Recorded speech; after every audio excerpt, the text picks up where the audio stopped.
गुरु बीजाणु जनन। गुरु बीजाणु जनन, ये प्रक्रिया हमारी चल रही थी। इस प्रक्रिया को हम आज आगे बढ़ाएंगे। तो इससे पहले हम देखते हैं कि हम पहले कहाँ पर थे। तो इसके लिए हमें एक बार फिर जाना होगा बीजांड की संरचना में। बीजांड की संरचना में आपको क्या नज़र आता है?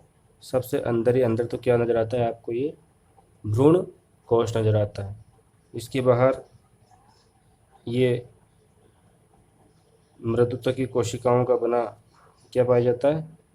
बीजांड काय पाया जाता है। क्या पाया जाता है? बीजांड काय। ठीक है। इस बीजांड काय के अंदर इस तरह का एक स्ट्रक्चर होता है, उसको हम क्या कहते हैं? भ्रूण कोश कहते हैं। क्या कहते हैं? भ्रूण कोश। ये स्ट्रक्चर, ठीक है।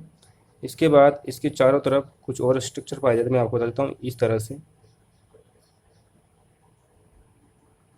से जो स्ट्रक्चर पाए जाते हैं और इस तरह से जो स्ट्रक्चर होता है, ये यहाँ पे क्या होता है? बीजांड द्वार। इस जगह पे क्या होता है? ये बीजांड द्वार। यहाँ पे होती है अंड कोशिका। क्या होती है? अंड कोशिका। यही हमारे लिए इम्पोर्टेंट है। ये अंड कोशिका ही क्या है? एक प्रकार से मादा युग्मकोद्भिद है। इसके साइड में दो और कोशिकाएं होती है, पढ़ चुके हैं अपन। इसको बोलते हैं सहायक कोशिका। क्या कहते हैं इसको? सहायक कोशिका। यहाँ पे ये वाला भाग क्या होता है? इस वाले भाग को हम क्या नाम देते हैं? निभाग। तो इस तरह से ये क्या थी? एक बीजांड की संरचना थी। और यहाँ पे ये क्या है? इनको क्या बोलते हैं हम? इनको बोलते हैं हम ध्रुवीय केंद्रक। तो इस तरह से हमारे सामने ये 2-3 तरह के स्ट्रक्चर थे, है ना। अब हमें पढ़ना क्या है? हमें यहाँ तक हमने पढ़ लिया था कि किस प्रकार से एक इस पूरी कोशिका के अंदर, यानी मित्रों इस प्रकार से क्या होगा कि ये जो स्ट्रक्चर मैं आपके सामने बना रहा हूँ, सिर्फ यही स्ट्रक्चर अभी आप देखना। इस स्ट्रक्चर में से मैं कुछ मिटा देता हूँ। तो इसी के अंदर क्या क्या हुआ था? इसी के अंदर आपने पहले वाले वीडियो में देखा था, इस तरह से बीजाणु चतुष्क बना था। ये 1 2 3 4 इस तरह से बीजाणु चतुष्क बना था। और इस बीजाणु चतुष्क से हमें आगे चलना है। तो ये बीजाणु चतुष्क था, हमने पढ़ लिया था पहले। इसमें से 3 गुरु बीजाणु तो, यानी 3 तो क्या हो गए थे? नष्ट हो गए थे। और एक कौन सा? और एक सक्रिय गुरु बीजाणु। एक सक्रिय गुरु बीजाणु, वो भी कौन से एंड वाला? निभाग वाला। कौन सा? निभाग छोर वाला। निभाग छोर वाला गुरु बीजाणु क्या था? हमारे पास शेष बचता है। ये जो निभाग छोर वाला सक्रिय गुरु बीजाणु है ना, यही हमारे लिए किसका काम करेगा? ये मादा युग्मकोद्भिद का काम करेगा। यही जो थोड़ी देर पहले आपने स्ट्रक्चर देखा था, इस तरह का स्ट्रक्चर बनाएंगे आगे जा कर के।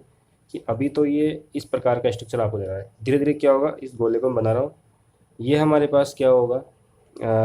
इस तरह की ये कोशिकाएं। अब इसका डिवीजन होगा। इसका जो केंद्रक है, इस केंद्रक में क्या होगा? विभाजन होगा। क्या होगा? विभाजन। क्या होगा? विभाजन। इस विभाजन से फिर इसमें कितने केंद्रक बन जाएंगे? 2 केंद्रक बन जाएंगे। फिर इसमें भी विभाजन होगा, इस 2 से भी 2 केंद्रक बन जाएंगे। फिर इस 2 से भी 2 केंद्रक बन जाएंगे। इस गोले में कितने केंद्रक हो गए? कितने हो गए? पहले 2 थे, अब कितने हो गए? 4 हो गए। फिर एक और होगा। तो इस प्रकार से 1 2 3 इस प्रकार से 8 केंद्रक बन जाएंगे। धीरे धीरे हमें इस तरह का स्ट्रक्चर मिलेगा जो हमने थोड़ी देर पहले देखा था, इस तरह का। यही हमारे लिए क्या होगा? मादा युग्मकोद्भिद होगा। ये जो स्ट्रक्चर आपके सामने जा रहा है, ये हमारे लिए क्या होगा? मादा युग्मकोद्भिद होगा। थोड़ा सा बता दूं आपको, यही स्ट्रक्चर हमारे लिए क्या होगा? मादा युग्मकोद्भिद या भ्रूण कोश होगा। इस भ्रूण कोश के परिवर्धन को ही हम आगे अध्ययन करेंगे। तो हम देखेंगे अब हमारा अगला जो क्वेश्चन बनता है, वो बनता है मादा युग्मकोद्भिद पर। किस पे बनता है? मादा युग्मकोद्भिद। ये कैसे बनता है, इस चीज़ को हमको जानना है। मादा युग्मकोद्भिद का निर्माण कैसे होता है, इसी को हम क्या कहते हैं, भ्रूण कोश कहते हैं। क्या कहते हैं, भ्रूण कोश। ये कैसे बनेगा, एक बार फिर मैं आपको बता दूं, हमें ये बनाना है भाई। हमारा फाइनल स्ट्रक्चर क्या होगा, इसके मैं नामकरण कर देता हूँ आपके सामने क्या क्या है। ये इधर वाली तो कौन सी कोशिका होती है, प्रतिमुखी कोशिकाएं। क्या होती है, प्रतिमुखी कोशिकाएं। इनमें से एक होती है अंड कोशिका, एक क्या होती है, अंड कोशिका। दो क्या होती है, एक तो इधर और एक ये इधर, ये होती है हमारी सहायक कोशिका। क्या होती है, सहायक कोशिका। बीच में दो केंद्रक वाली, इसको बोलते हैं हम केंद्रीय कोशिका। केंद्रीय कोशिका। इस केंद्रीय कोशिका का जो केंद्रक है उसको क्या नाम देते हैं, ध्रुवीय केंद्रक। उसको हम क्या कहेंगे, ध्रुवीय केंद्र कहेंगे। तो इस तरह से ये वाला स्ट्रक्चर क्या कहलाता है, भ्रूण कोश कहलाता है, या फिर इसी को क्या बोलते हैं, मादा युग्मकोद भिद। तो ये वाला स्ट्रक्चर, ये वाली संरचनाएं हमको अध्ययन करनी है, ये किस प्रकार से बनता है। तो हम भ्रूण कोश के बारे में हम जान लेते हैं कुछ तथ्य। इसका पहला पॉइंट हमें याद रखना है कि सक्रिय, याद रखेंगे हम कि सक्रिय अगुणित, कौन सा, अगुणित, सक्रिय अगुणित मादा युग्मकोद्भिद।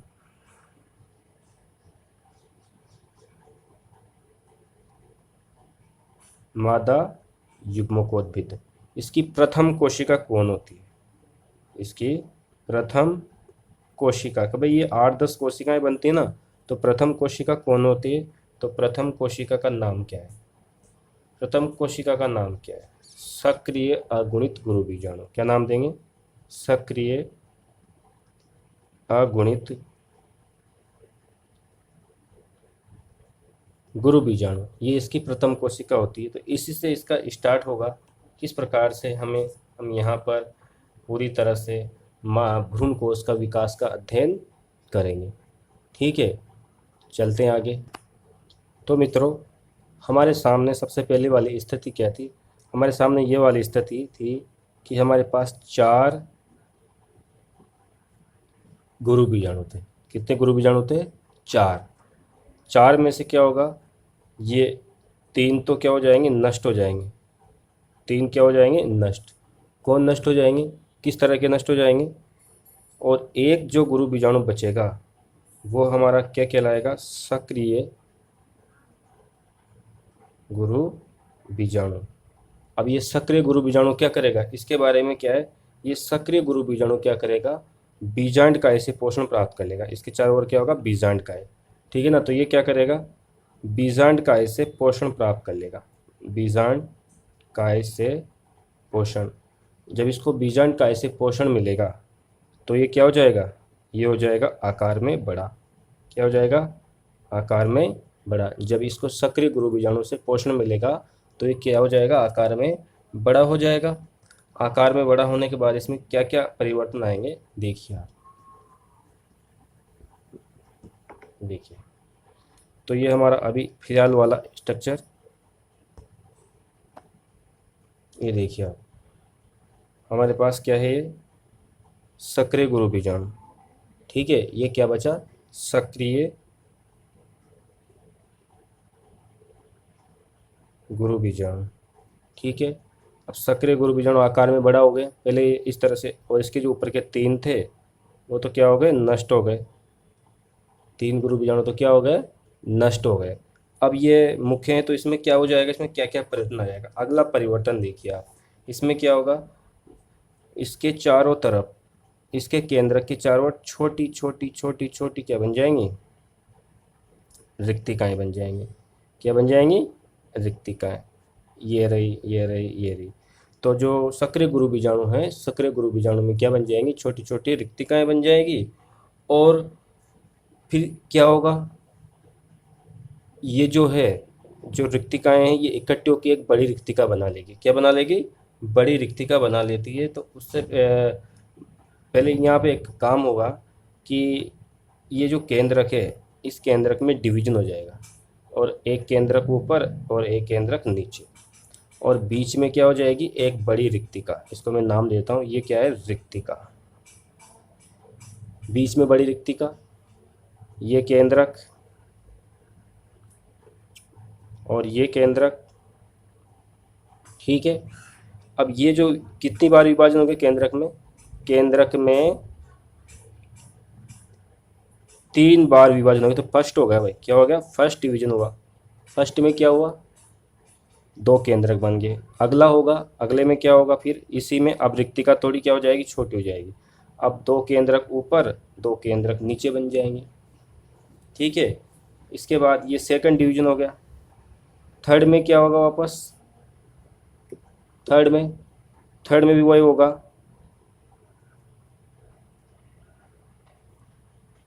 4 केंद्रक बन जाएंगे। कितने केंद्रक बन जाएंगे? 4। तो इस तरह से ये स्ट्रक्चर चलता आ जाएगा। हाँ, तो विद्यार्थियों, हमने क्या देखा? हमने देखा कि हमारे पास सक्रिय गुरु बीजाणु था। जो 4 गुरु बीजाणु बने थे उनमें से एक बच गया था, उसको हम सक्रिय गुरु बीजाणु कहते हैं। सक्रिय गुरु बीजाणु का जो केंद्रक था, उसके केंद्रक के चारों ओर छोटी छोटी रिक्तिकाएं बन गई। इन सभी रिक्तिकाओं के मिलने से एक बड़ी रिक्तिका बन गई। क्या बन गई? बड़ी रिक्तिका।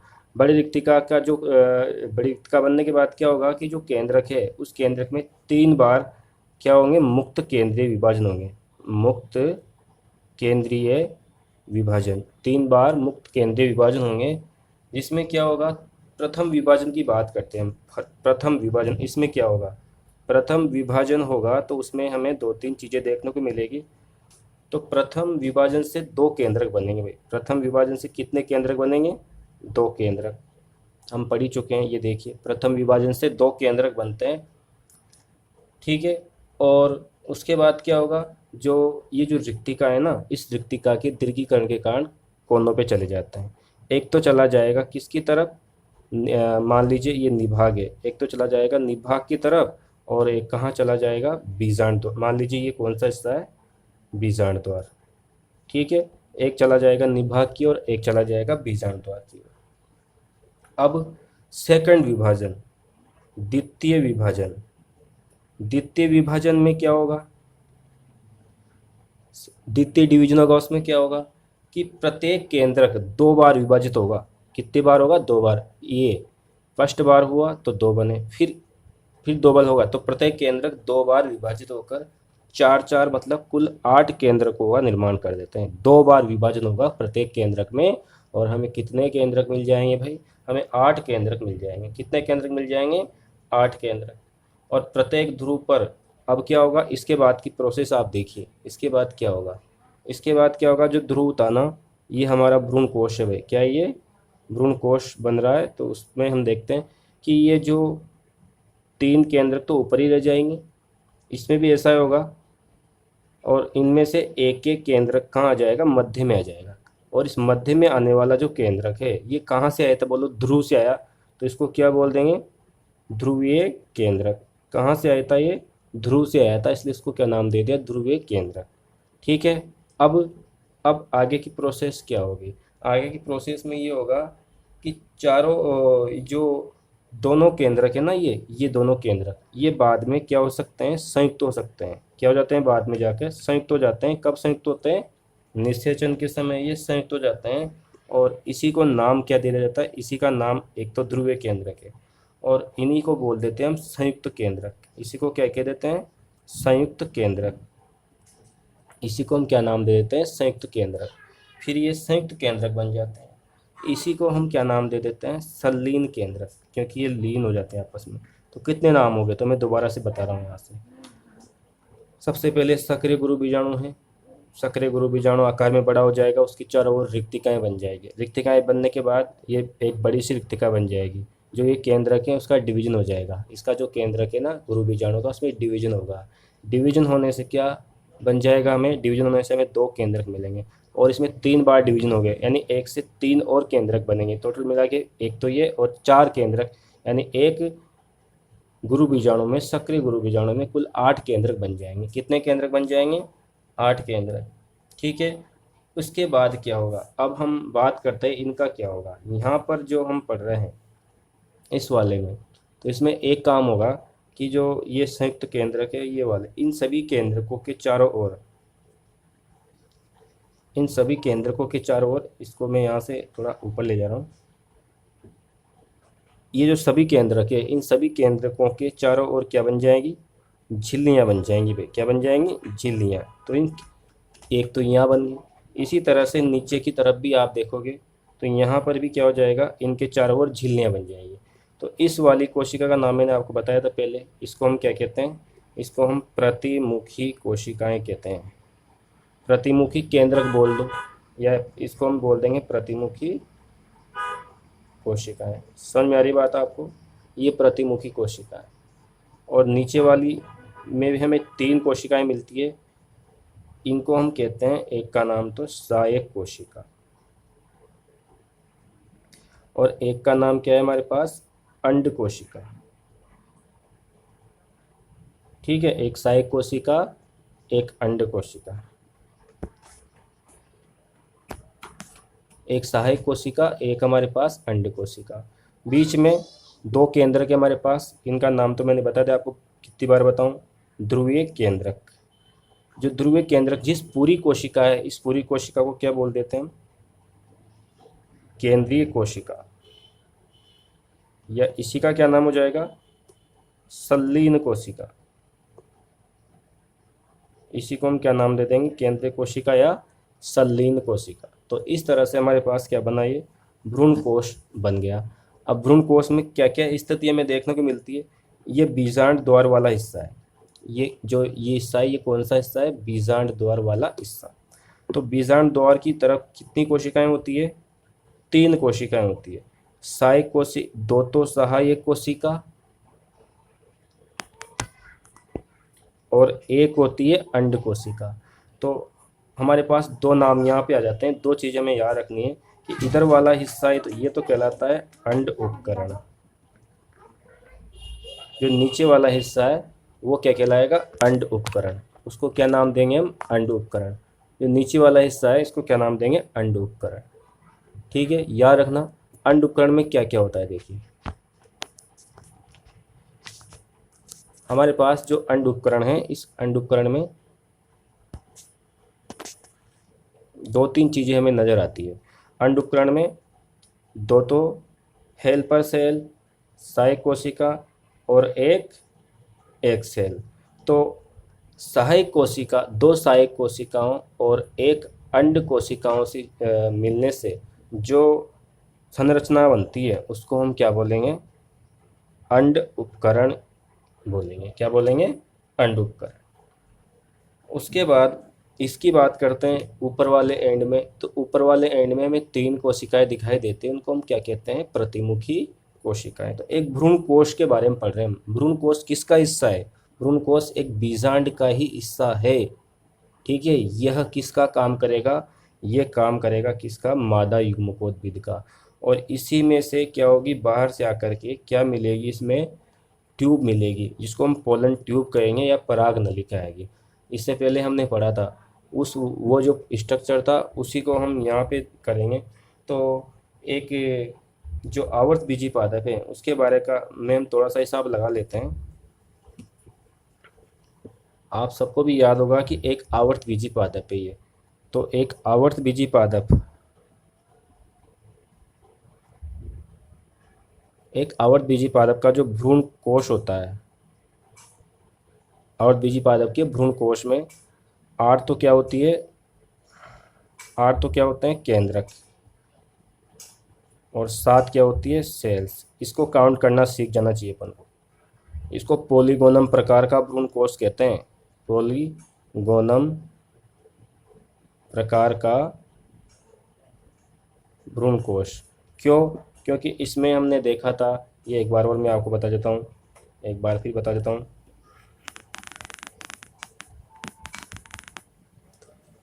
देखिए, ये हमारा भ्रूण कोश है।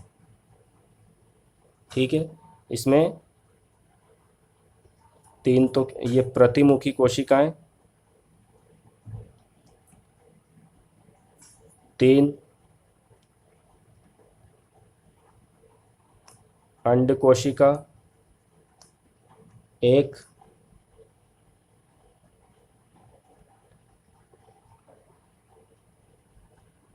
सहायक कोशिका, दो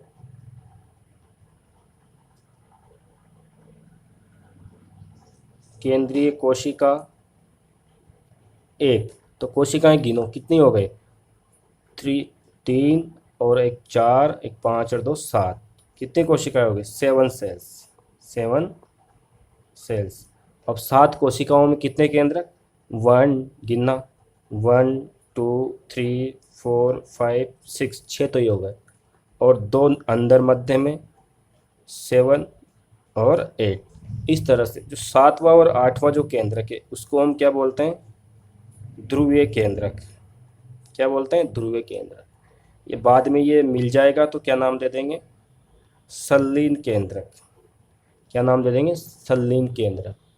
तो एक कोशिका ऐसी होती है जिसमें 2 केंद्रक होते हैं, उसका नाम क्या है, केंद्रीय कोशिका या संलीन कोशिका। आगे अब हम बात करते हैं कि कितनी तो द्विगुणित होती है, कितनी अगुणित होती है।